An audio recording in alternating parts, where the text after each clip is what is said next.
మేడారం సమ్మక్క సారల్లమ్మ మహాజాతరకు హాజరు కావాలని ప్రతిపక్ష నేత బీఆర్ఎస్ అధినేత కేసీఆర్ను రాష్ట్ర మంత్రులు ఆహ్వానించారు. గురువారం ఎర్రవెల్లిలోని కేసీఆర్ ఫామ్ హౌస్కు వెళ్లిన దేవాదాయ శాఖ మంత్రి కొండా సురేఖ, పంచాయతీరాజ్ మహిళా శిశు సంక్షేమ శాఖ మంత్రి దనసరి సీతక్క కేసీఆర్ను మర్యాదపూర్వకంగా కలిసి జాతర ఆహ్వాన పత్రాన్ని అందజేశారు. ఈ సందర్భంగా మాజీ ఎంపీ జోగినపల్లి సంతోష్ కుమార్ మంత్రులకు స్వాగతం పలికారు. మంత్రులు కేసీఆర్కు శాలువా కప్పి మేడారం జాతర ఆహ్వాన పత్రంతో పాటు ప్రసాదాన్ని అందించారు.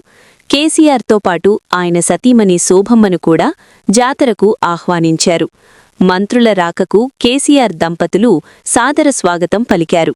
సంప్రదాయ పద్ధతిలో పసుపు, కుంకుమ, వస్త్రాలు, తాంబూలాలు ఇచ్చి మంత్రులను గౌరవించారు.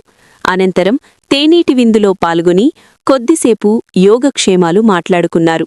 ఈ భేటీ రాజకీయాలకు అతీతంగా సంప్రదాయాన్ని గౌరవిస్తూ సాగింది.